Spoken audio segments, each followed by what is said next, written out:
everybody, it's Jo Parra, founder of the Ladies Working Dog Group. Are you feeling stuck with your gun dog training? Trust me, you're not alone, and that's exactly why you need to be here. Every week, we're bringing you the best tips and hacks to make training your gun dog easy peasy. We'll keep it straightforward, no fuss, just actionable guidance that you can put straight to use. So let's get started. Hello and welcome to another episode of Found It, Fetched It. This week, LWDG Group expert Claire Denyer and I are going to be talking about the pros and the cons of a trainer handling your dog. How are we this week, Claire? I'm very well, thank you, Jo.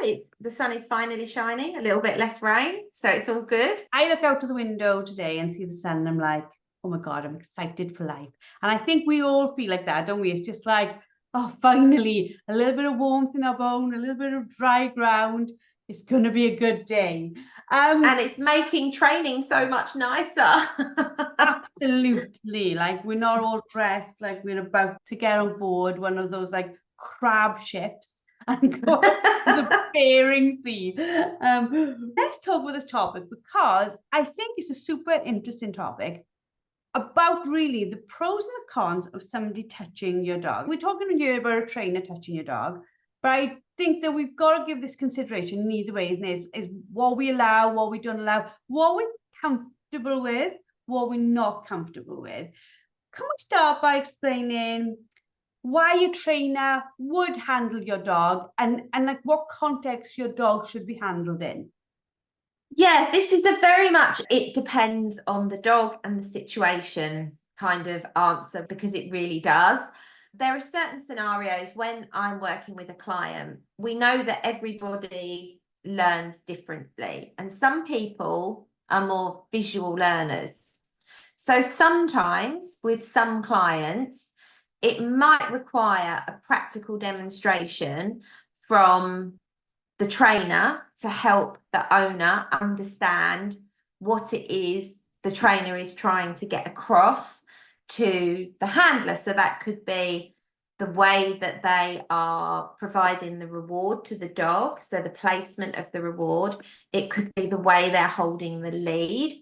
It could be their body positioning when they're handling their dog. So some people are more visual learners. Now, in that scenario, or if somebody is really struggling, personally as a trainer, I would ask permission, first of all, of the handler to show them with their dog if that's what was required. Because sometimes I might have my dog with me in the car, because some of my clients ask me to bring a dog along as a stooge dog to work with their dog. Perhaps because their dog isn't great yet in a group scenario, but they're at the stage where starting to work with another dog is beneficial. So they might ask me to do that. Other times, their dog may not be suitable to have one of my dogs around. So it's very dependent, day to day, client to client. So if I haven't got one of my own dogs to just do a very short practical demonstration, because I'll be honest with you, I'm not the sort of trainer that has my dog out when I'm teaching other people, unless there's a reason that benefits the client. Because all of my focus, I want to be on my client and their dog.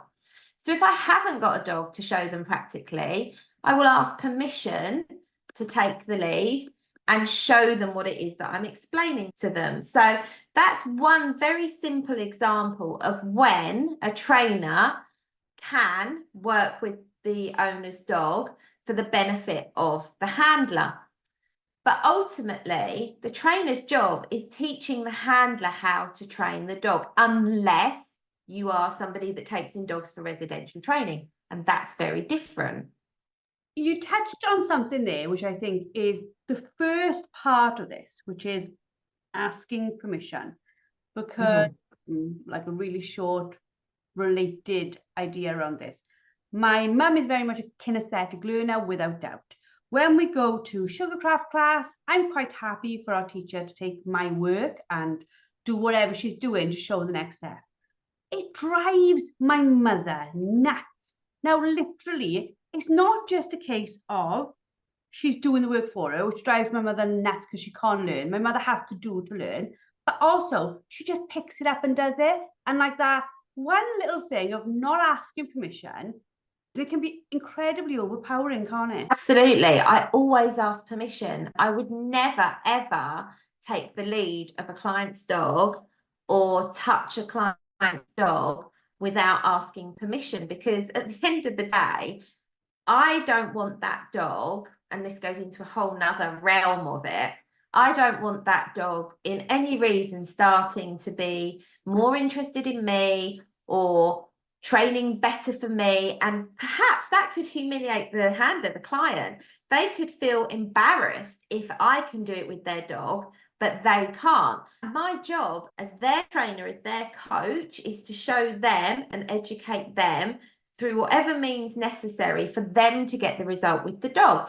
Now, I suppose a little caveat on that, a little thing that you would need to throw in is sometimes the client might have a physical disability that would require me to assist them and help them and work with them to show them perhaps another way of doing it if they can't do it the first way that I show them. So there's so many factors to this. But asking permission is so important. And I think there are trainers out there who think it's absolutely fine to grab hold of clients' dogs and do things without asking permission. And I think that's really bad. It is incredibly bad, and I'm all for being level-headed in many situations. But how somebody else might handle my dog might not be the way I want my dog handled in the first place. That might be their way of handling their dogs. It might not be my way. So by taking them and just doing whatever they're doing, you might find out you've hurt the person, but also more than that, you can hurt the dog, because the reality of it is a trainer can know a dog incredibly well. They don't know the dog like the owner does. This is a really tricky scenario, and sometimes I work with dogs where I can tell by the way the dog responds to certain things in the training environment that perhaps the owner has previously worked with a trainer who is way too hands-on with the dog and maybe overcorrecting a dog or being aggressive around the dog. And you can see the fallout of that in the way the dog responds to you and to the environment, the scenario. It might be even to an exercise where something has happened to that dog during a specific exercise. And I'm watching the dog's body language thinking, something has happened here. This dog is not responding to this exercise how this dog should be responding to this exercise. So sometimes I have to do a little bit of digging. The thing is, for me, very much my kind of objective with all of my clients is to help them build a better, stronger relationship with their dog, to work in unison with their dog, to grow that partnership. As you know, I'm not saying dogs don't need to be appropriately educated and corrected, but it should never be detrimental to the handler, to the dog, and the outcome that's trying to happen there. And so that asking of permission, like so often I speak to clients where they've gone to a trainer and they've been shocked or mortified because the handler has stepped in and physically corrected their dog with no warning.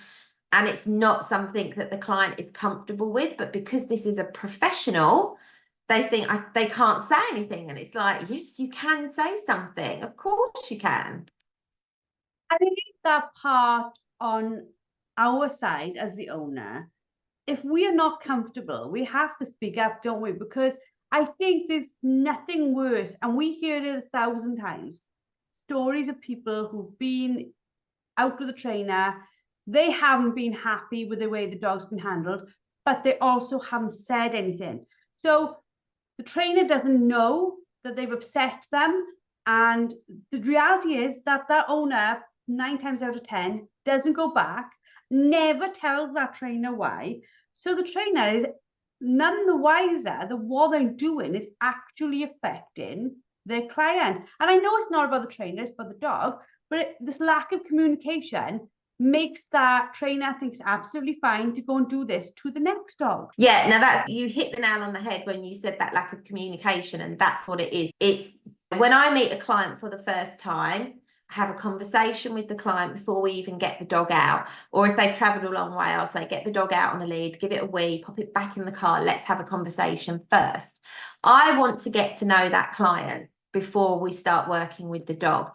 I want the client to be in a position where we're just talking one-on-one. They're not distracted or frustrated by things the dog are doing in that moment. I need to get a feel for that client. I need to get a feel for them, their experiences with other trainers. You know, I'm not asking who, but I say, what sort of training have you been to before? What did you like about it? What did you not like about it? How did that make you feel?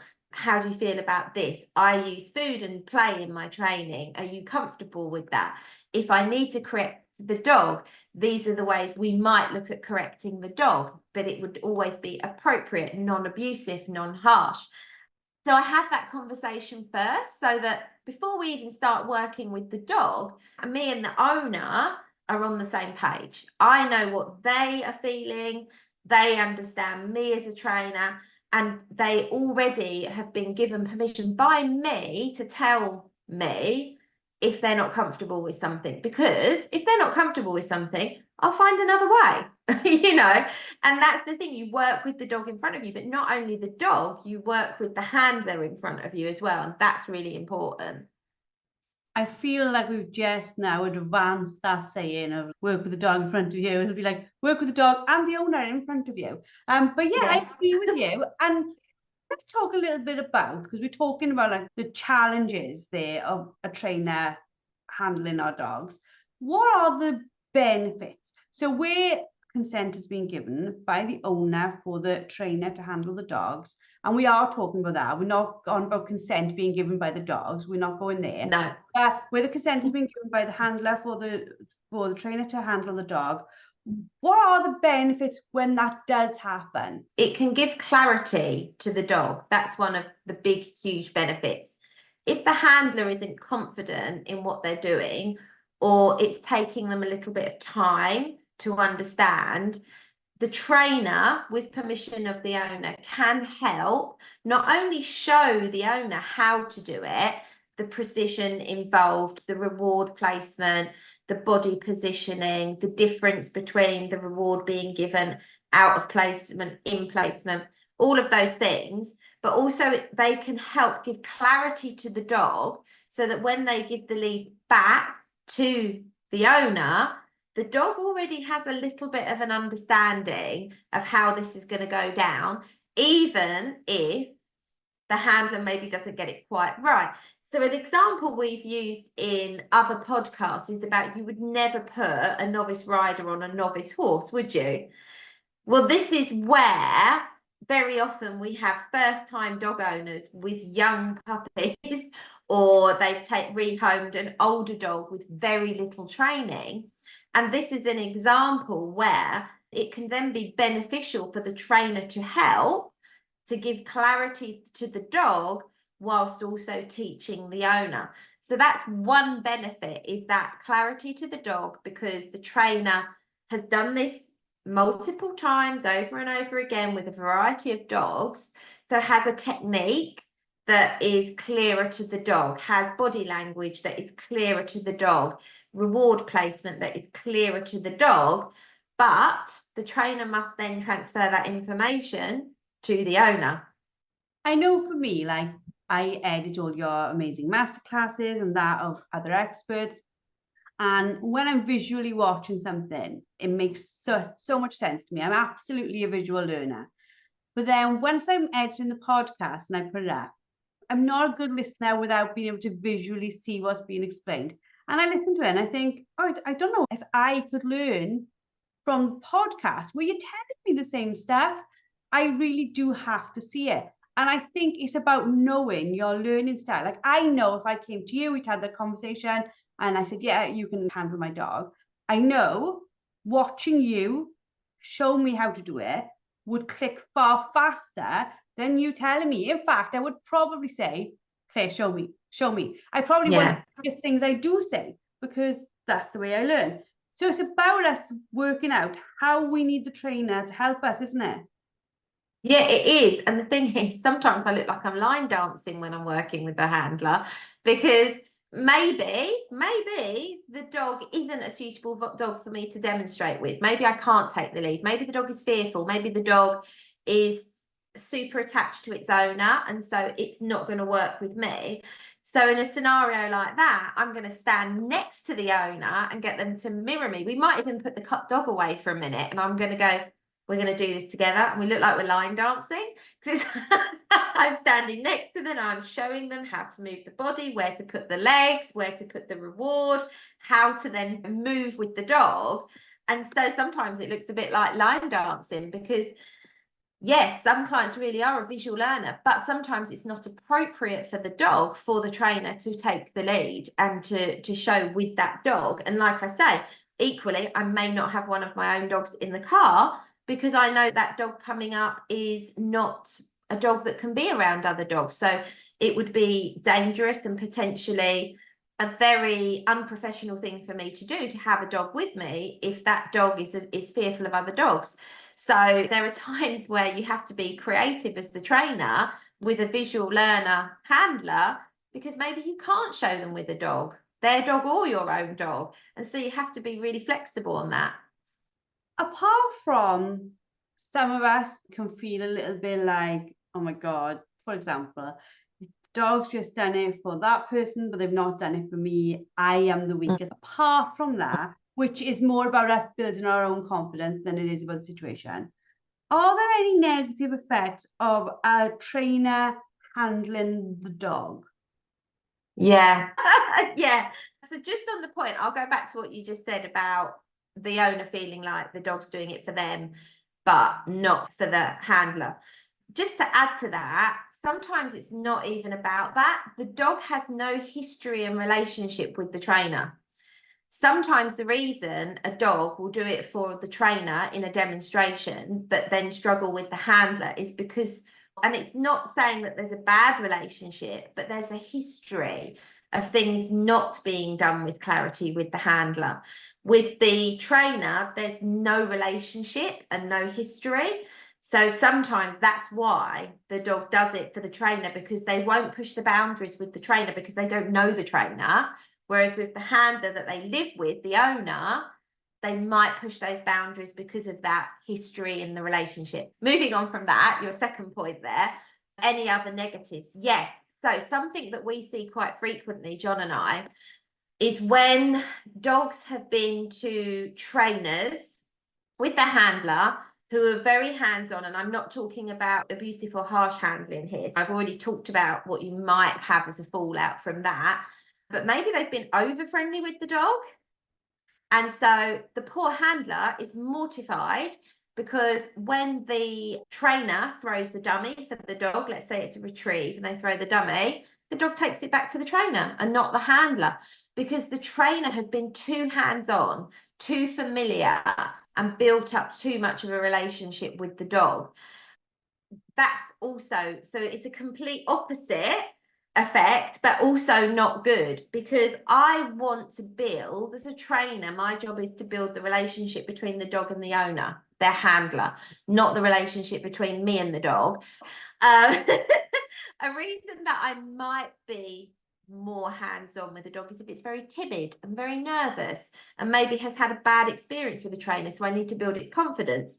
But beyond that, there's a massive risk that that dog will start to see me as the source of fun, and then not work so well for the handler, because it wants to know what I'm doing and is running up to me and wants to give me the retrieve, or wants to play with me and is blowing the handler off, which that in itself can make a handler feel awful and is not good. A trainer shouldn't be doing that, because that can have a really negative effect on the positivity of the handler, because they don't understand why the dog favors the trainer over them. So it's the complete opposite to the first example I gave, but both equally can be bad for the handler and the dog.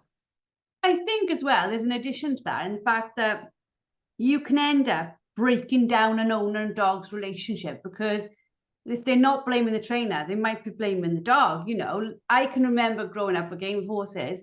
I had a horse called Bramble, wouldn't do anything for me. Talked about her before, I hated her, and I did hate her. I can use that word very, very rarely. I got to the point where I hated her because she'd do something for other people, And then I'd be like, almost, them showing me that they could do it, she'd do it for them, but not for me, made me almost dislike her even more. We went from not getting on, from being a new owner and a new rider. Both of us knew what to do.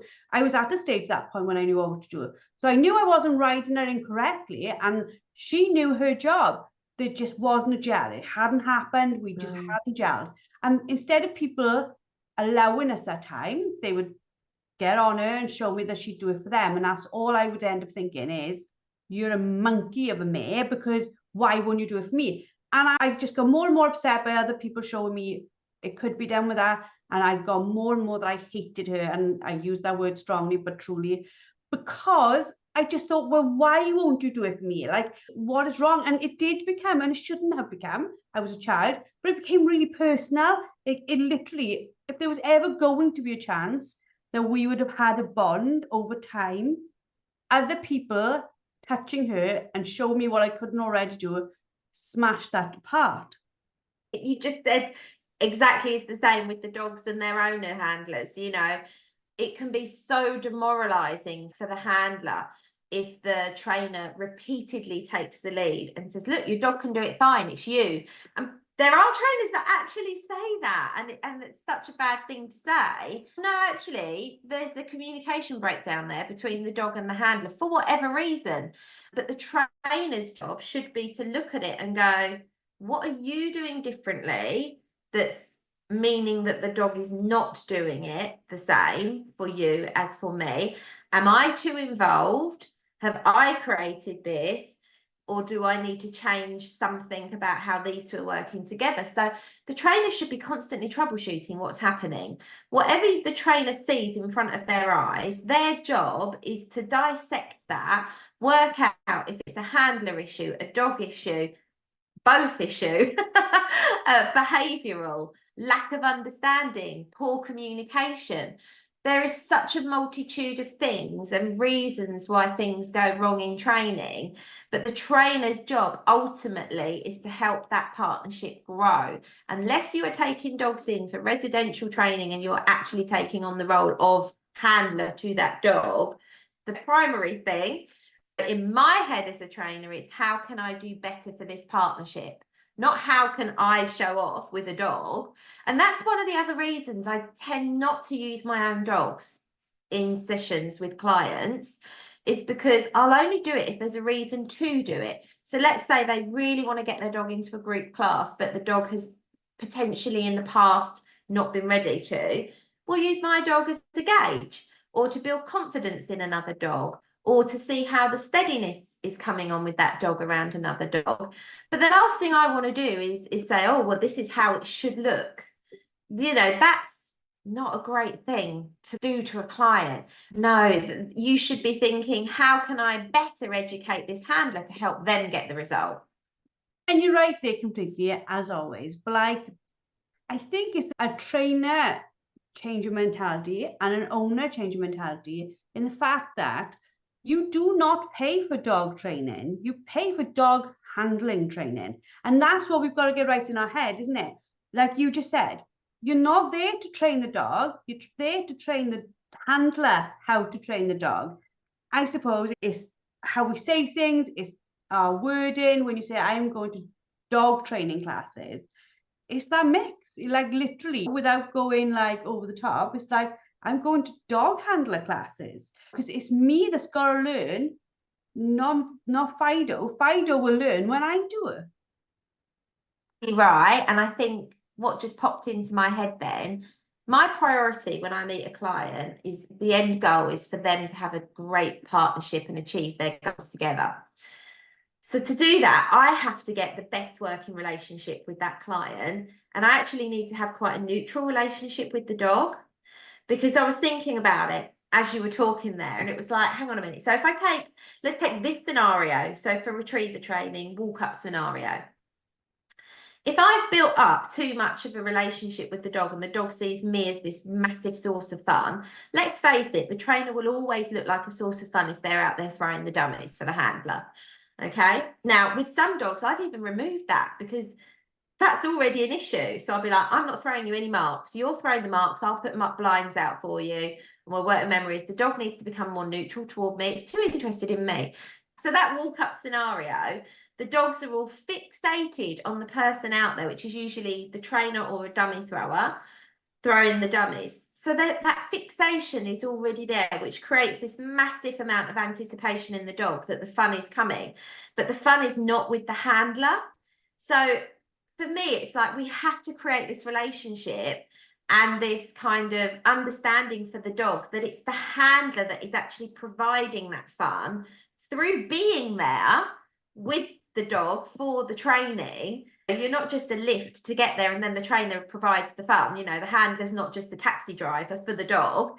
They're a partnership doing this thing together. So the dog needs to understand that although there is a dummy thrower or a trainer that happens to be putting those dummies out or firing that shot or whatever else, the handler is the one providing it. And that's the key to that success. So that neutral relationship between the dog and the trainer, a good solid relationship built on trust between the handler and the trainer, and also a solid good relationship between the dog and handler built on trust.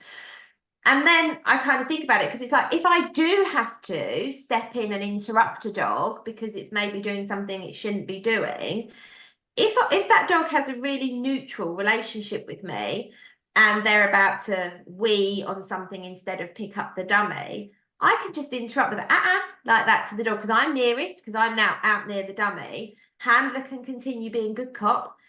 Hold it, good. Come on then, come on then, come on then. And I can offer that support to the handler and it's minimal to the dog. Does that make sense? I feel like I've just really blurted out a load of stuff. No, I think what you said to listeners is this stuff they need to hear.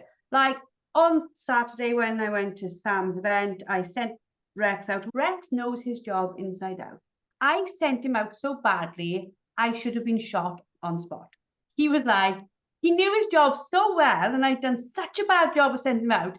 He was actually confused what he needed to do. And I was like, I was all over the place. And I literally thought, so I literally moved from the imaginary starting Gary line because we were in Gary training day.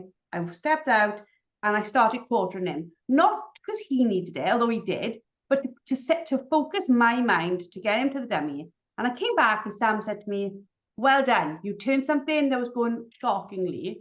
That wasn't her word, that's mine. And you made it something positive and you made it so that he found the dummy, but that I focused myself. Now I have that relationship with Sam where I know as my trainer, she will not be angry with me. She will understand if I've stepped to do something. But also, had I been in a position where she'd gone, oh, you don't do it there, you do it like this, and stepped in, she would have completely undermined it for me. And what I knew I was going really badly anyway, I would have felt dreadful for because I know better. But by allowing me and working with my trainer to correct myself a little bit and giving me that space to work with my dog, she built my confidence. And coming from that, I thought, well done to Sam for telling me it was fine that I made something that was going bad better. But also, she had that common sense to read me as a handler, not to get it to a win in what we were doing, but just let it become a win in itself. What I'm trying to say is, it's about finding trainers as owners. You have to find a trainer you can trust who is on your side, don't you?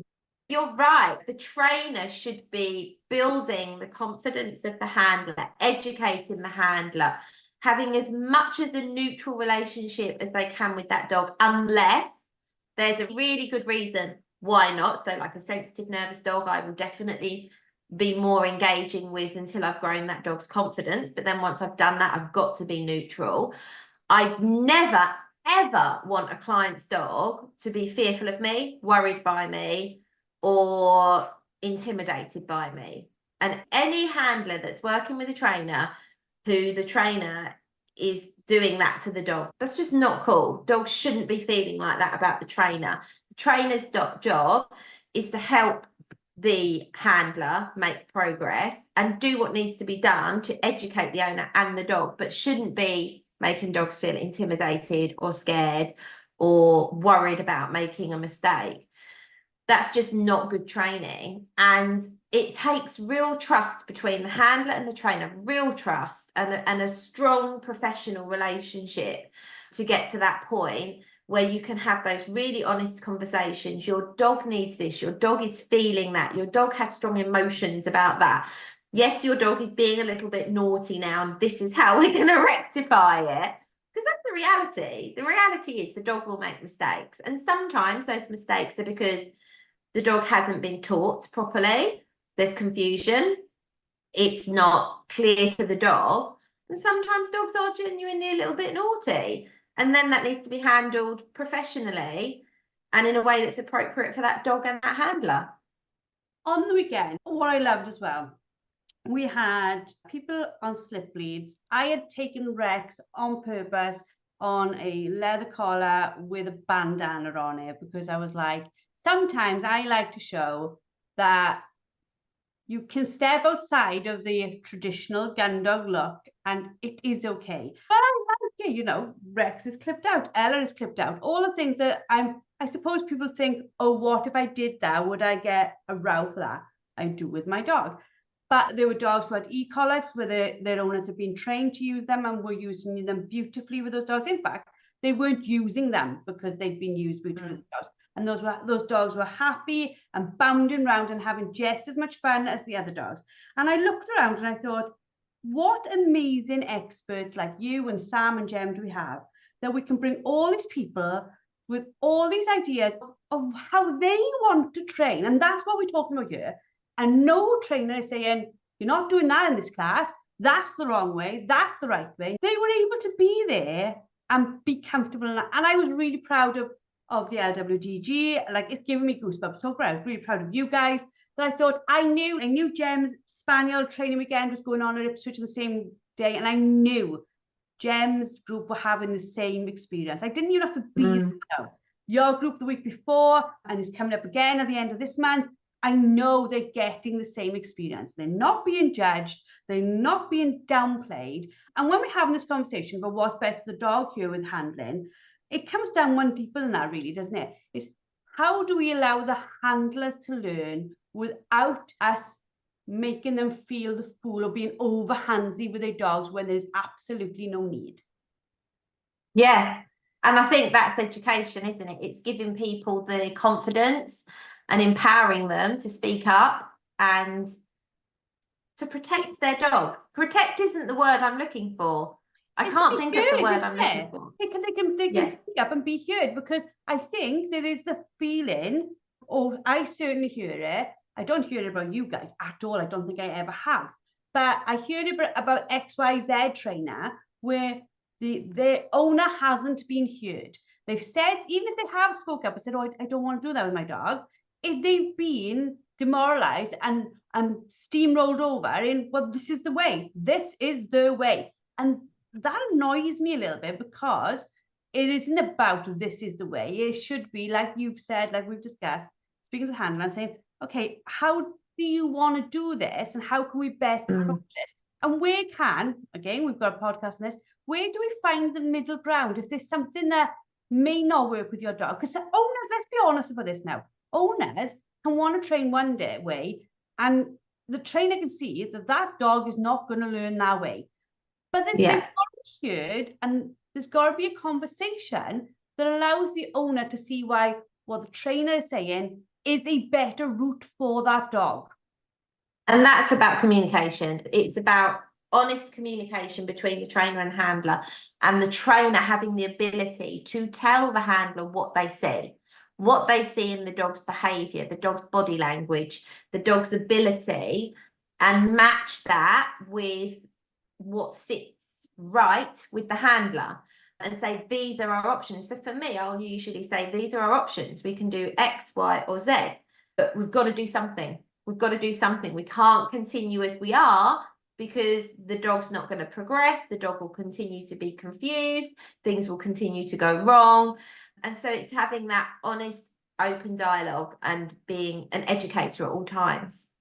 Like, trainers I know you do it, I know the other experts do it, saying when they can't train. If a handler says, this is where I want to train, and after exhausting it, they're like, look, this just isn't going to work, and I'm not the trainer to train this. I've heard you say that. I wasn't the trainer for that person. It's that, isn't it? It's about, it's all the same thing of being hands-on with the dog. It's finding the trainer that works, that you are happy with, where you're seeing results, because that's the other thing as well, I think, when we're talking about this, where you see results, where they are treating you appropriately, they are treating your dog appropriately, and you are happy with that. It's finding all these ticks. Yeah, it is finding all those ticks. And yes, you're completely right. I have stopped working with clients in the past because they don't want to hear what I've got to say, or they're not prepared to make changes. And I'm not prepared to watch the dog struggle that much either. I have a responsibility as a trainer to say what I see, be truthful about what I see. And if I can see that something being done or happening is not to the benefit of the dog, I'm going to say so.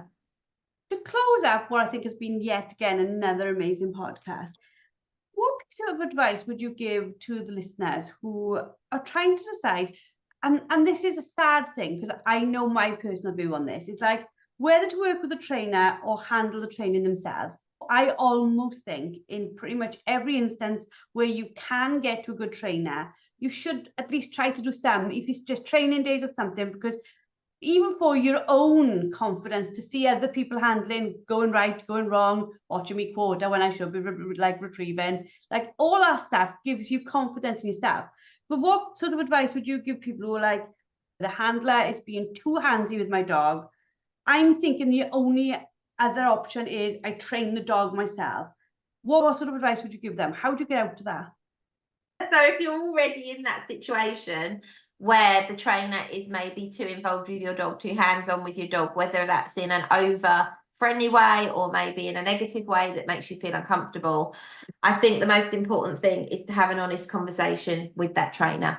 Whether you choose to do that in person during a session or maybe make a phone call at a different time to have that conversation when you're not there feeling vulnerable with the dog. For some people that might be useful, or even to write it in an email. In whatever way you feel confident, I think you've just got to be honest and say to the trainer, I feel like this isn't working for me and my dog because, and explain why. And the trainer really should take that on board and might be able to explain to you perhaps why they've done it the way they've done it. And maybe you might then realize, oh, okay, I didn't know that. Or they might go, okay, I'm really sorry, I didn't know you felt that way. How can we make this better? But that has to be a really honest conversation. And that conversation, if you're not in that situation and you're looking for a trainer, like you've said, have those conversations again before you start that training. What is your approach to handling my dog? Blah, blah, blah. Ask those questions. And a lot of the times, I think new owners, we don't know or we don't know. So we don't know what the questions are. But if you've listened to this podcast, think about the things we've talked about, isn't it? From my perspective, because I do understand that some handlers maybe are not confident to ask those questions. That's why as a trainer, I have that conversation first. I want to make it as easy as I can for the handler to feel as comfortable training their dog with me as they possibly can. But not all trainers do that. So I think before your first session, if you are trying to find a trainer, ask to have a little chat with them over the phone. Just explain, just say, I just want to have a chat with you about your training style, and make sure that it's going to be a good fit for me and my dog. And they shouldn't be offended by that. They shouldn't be offended by that. Not at all. They should welcome it because it shows, I think, for a trainer, it shows that the owner is taking it seriously. You know, there are great questions, aren't there? When you hear them, they just tick boxes and you go, oh, you really do want to do this well. Yeah, 100%. Yeah. For me, that's the most important thing. And I think it is for most trainers who are in this for the benefit of the partnership of the dog and handler.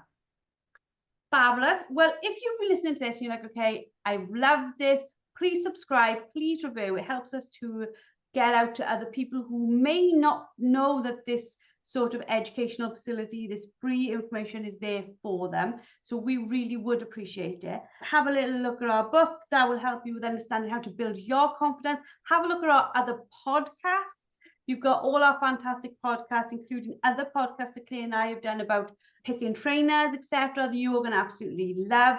By subscribing, it will download automatically every single week for you on the Friday. So it's there for you to enjoy while you're walking the dog, doing the dishes, driving to work, whatever you're up to, climbing a mountain, it'll be there for you to listen to. Thank you very much, Claire, for being amazing as always.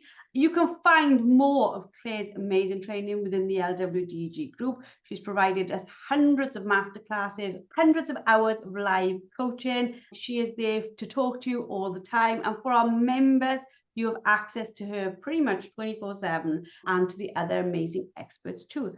Thank you all for listening. I hope you've enjoyed yourself, and we look forward to speaking to you all next week. That's it for today's episode. A massive thank you for tuning in. Don't forget to head over to the LWDG and sign up for our membership. Get access to expert-led training, a wonderfully supportive community, and the resources you need to become a confident and skilled gun dog trainer. Let's take this journey together, because no woman should have to train her gun dog alone. We'll see you all next week.